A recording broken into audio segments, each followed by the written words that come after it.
Hey guys, welcome back to Yellow Chair Chat.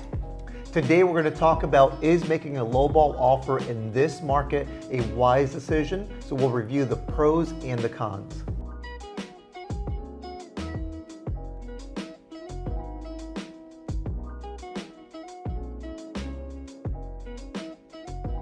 Let's get it started. So I say pro number one of making a lowball offer is that it leaves some room for negotiations. Absolutely. So maybe you get the house that you want at a price that's affordable for you, and it's a win-win situation because there's a chance that the seller may also want to sell the house and might be in a bind paying two mortgages. So that could be an advantage for you. On the other end of things though, if you do put in a lowball offer, you run into the possibility of the seller getting upset and not willing to negotiate at all. It could put the seller into an emotional state where they're not thinking logically or about the numbers. And we have had that situation happen recently, as a matter of fact, with a hedge fund.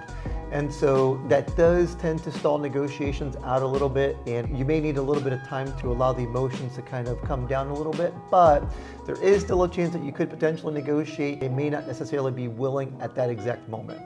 And it gets a little bit tricky whenever you're working with the timeline, because while you're negotiating, another offer could come in that's better than your lowball offer. And in that case, obviously the seller is going to go with that other offer. Yeah, and so again, while you're spending some time going back and forth, or if you're taking a break, as Timmeya just mentioned, they could receive another offer, and now you run into the situation where the house that you may potentially want is no longer available. However, if they do go for the lowball offer, say the seller is just really ready to sell their home and they understand where you're coming from as far as like your reasoning behind your lowball offer, they could go for it. And then you have a happy buyer because you have just got your home for the price that you wanted to get it at. Now, market conditions will always dictate where we are, whether it's a seller's market or whether the buyers have a little bit more leverage. In that particular situation, or in the market that we are in now, where rates are starting to come down but still a little bit high, the buyers may have a little bit more leverage as long as the sellers are willing to agree. Some sellers are of the position where they're willing to just wait, or perhaps they'll just get a tenant to the property, which is an option. But remember that when tenants are in the property, you do have some additional wear and tear, so there will be some future expenses to bring the home to the level that it's in right now. So as a seller, you got to keep that in mind. As a buyer, again, you may win the bid at an amount that's favorable for you and your family.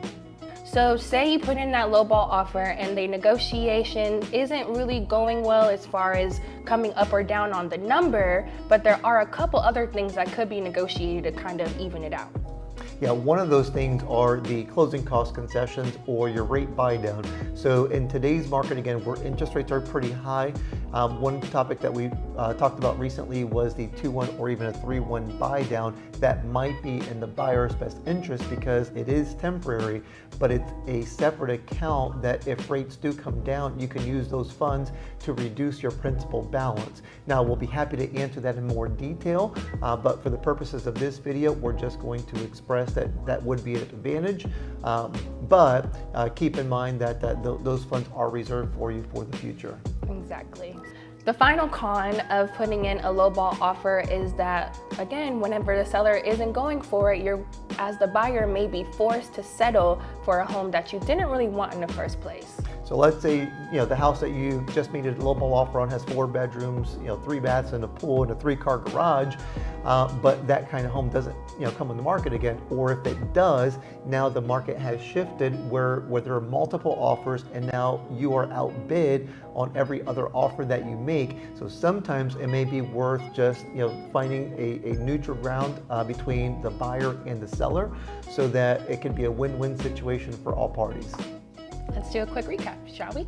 Let's do it. 3 pros and 3 cons to putting in a low ball offer. Pros are there's going to be room for negotiation, potentially.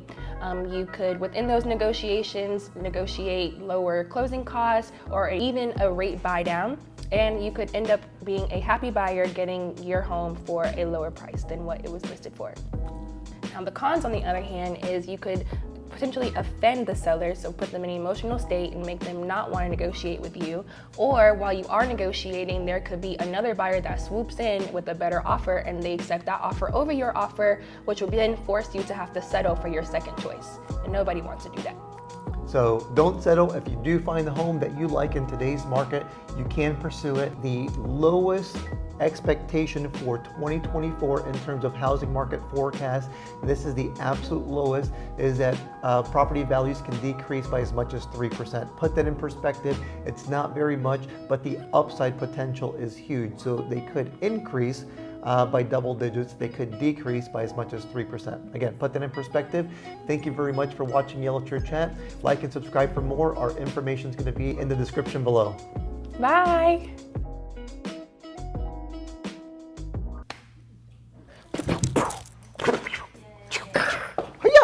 Joel, oh my God.